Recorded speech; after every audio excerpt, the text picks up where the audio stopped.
You can keep going through those, but eventually you get to, and it's a mind. Hang on. How did we determine that it's a mind? There's nothing in the Kalam that tells us it's a being, that it's an entity. There's nothing in the Kalam that tells us it's even necessarily timeless, spaceless.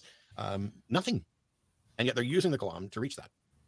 Because if they can make it sound like, and I've heard them say, almost word for word, therefore the universe had a cause for existence, and that cause must be timeless, spaceless, blah, blah, blah, blah, blah, blah, blah, blah, and that sounds an awful lot like God. And that sounds nothing at all like a valid and sound syllogism. That sounds like propaganda. You've used a seemingly obvious and yet still questionable syllogism to determine the universe must have a cause, and then you go and put on a smile and say, that cause must be God, because it sounds a lot like God.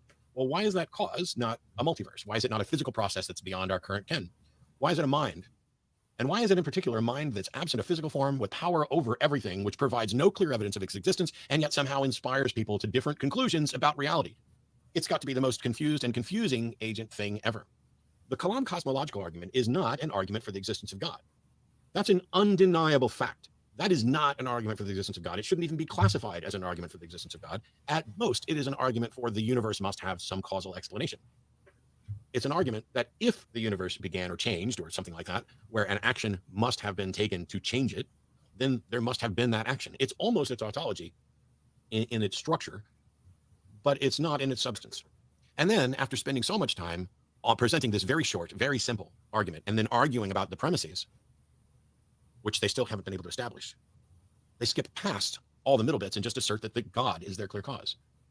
Even if the Kalam cosmological were sound, it's not an argument for the existence of God, and the apologists have all of their work still in front of them. You could say, I believe the universe had a cause, and I don't know what it is. How is it that you think you've known what it is? And why is it that you think it's the supernatural author or inspiration for your particular holy book, and you seem to think you know what he knows or cares about people's sex lives or morality or anything? There's a whole lot that's being glommed onto the universe must have had a cause, when we're not even sure about that.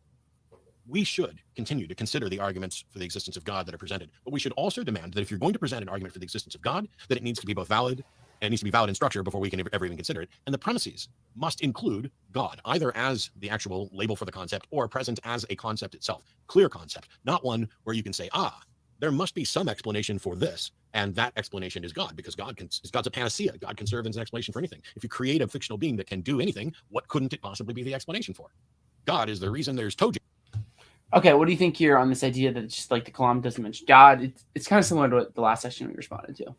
Yeah, and I think on his point that it sounds a lot like Christian propaganda, I think what he said just now sounds a lot like atheist propaganda, because I do think I've heard this a lot of times by atheists, and I think it's just, as we've said previously, just skipping past the idea that there is indeed a second stage of the Kalam cosmological argument, which he's either ignoring here or he just is kind of pushing under the covers right now. And it also seems quite weird. I mean, if you do indeed grant that there is a space, this time, this metaphysical, personal cause of the universe, it would be quite weird to say that and just say you're an atheist. Like, I'm not sure, like maybe you could be an atheist and identify as an atheist while believing in such a cause of the universe. But personally, under my view of the world or my worldview, I would say that person is as much a theist as you would find one. Like, I wouldn't be able to think of a better example of a theist than someone who says, well, oh, I'm an atheist, or like, oh, I believe in a universe which has a metaphysical, timeless, spaceless cause. Maybe it's not a Christian theist, I grant that, but at least it does seem to move a bit closer to the theist side than the atheist side.